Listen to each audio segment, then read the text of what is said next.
ಹೇಳ, ನೀವು ನಿಜ ಹೇಳಿದ್ರೆ ನಂಬಲ್ಲ. ಇದು ಯಾವುದು ನಾನು ಮಾಡ್ತೀನಿ ಅನ್ನಿಸ್ತಾ ಇಲ್ಲ. ಏನೋ ಒಂದು ಪುಷ್ ಮಾಡ್ತಾ ಇದ್ದೀನಿ ಅಷ್ಟೇ.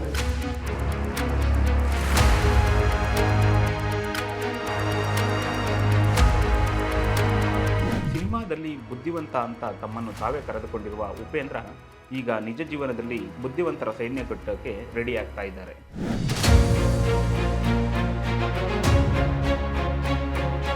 ಇಷ್ಟು ದಿನ ಏಪ್ರಿಲ್ 1 ಅಂದರೆ ಪರಸ್ಪರ ಮೂರ್ಖರನ್ನಾಗಿ ಮಾಡ್ತಾ ಇದ್ವಿ.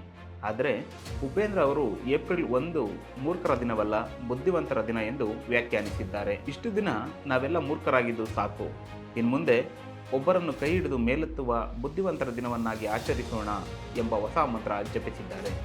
ಅಷ್ಟೇ ಅಲ್ಲದೆ ಅವರು ನಿಂತ ವೇದಿಕೆಯೂ ಅದೇ ರೀತಿಯ ಸಂದೇಶ ಸಾರುತ್ತಿತ್ತು. ಕೇವಲ ಮಾತುಗಳಿಂದ ಬದಲಾವಣೆ ಬರಲ್ಲ ಅನ್ನೋದು ಉಪೇಂದ್ರಗೆ ಗೊತ್ತು. ಅದಕ್ಕೆ ಈ ಬಾರಿ ತಂತ್ರಜ್ಞಾನದ ಅಸ್ತ್ರ ಕೈಗೆತ್ತಿಕೊಂಡಿದ್ದಾರೆ. GBA ಮತ್ತು 2028ರ ವಿಧಾನಸಭಾ ಚುನಾವಣೆ ಗುರಿಯಾಗಿಸಿಕೊಂಡಿರುವ ಉಪೇಂದ್ರ ಅವರು ಡಿಜಿಟಲ್ ತಂತ್ರಜ್ಞಾನದ ಮೂಲಕ ಜನರನ್ನು ತಲುಪಲು ಮುಂದಾಗಿದ್ದಾರೆ. ಉಪೇಂದ್ರ ಅವರ ಪ್ರಜಾಕೀಯದಲ್ಲಿ ಎಲ್ಲರಿಗೂ ಎಂಟ್ರಿ ಇಲ್ಲ. ಹೌದು, ಉಪೇಂದ್ರ ತಮ್ಮ ಪ್ರಜಾಕೀಯದ ಪೇಜ್ನಲ್ಲಿ ದೊಡ್ಡದಾಗಿ ನೋ ಎಂಟ್ರಿ ಬೋರ್ಡ್ ಹಾಕಿದ್ದಾರೆ. ಯಾರಿಗೆ ಇಲ್ಲಿ ಜಾಗ ಇಲ್ಲ ಅಂದರೆ ಈ ದೇಶ ಉದ್ಧಾರ ಆಗಲ್ಲ, ಇಲ್ಲಿ ಏನೂ ಬದಲಾಗಲ್ಲ ಅನ್ನೋ ನಿರಾಶವಾದಿಗಳಿಗೆ ಇಲ್ಲಿ ಜಾಗವಿಲ್ಲ.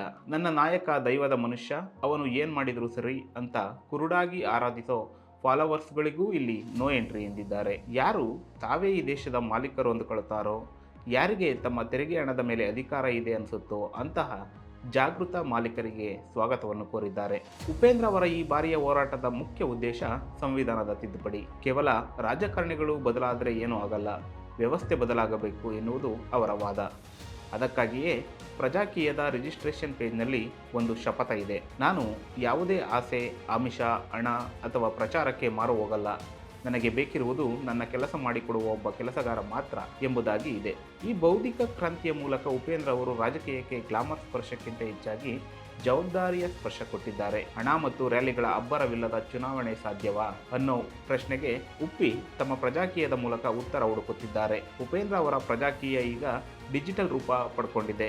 ಮತದಾರರನ್ನ ಮಾಲೀಕರನ್ನಾಗಿ ಮಾಡೋ ಹಂಬಲದಲ್ಲಿರುವ ಉಪೇಂದ್ರ ರಾಜಕೀಯದಲ್ಲಿ ದೊಡ್ಡ ಬದಲಾವಣೆ ತರ್ತಾರ ಅನ್ನೋದೇ ಸದ್ಯದ ಕುತೂಹಲ.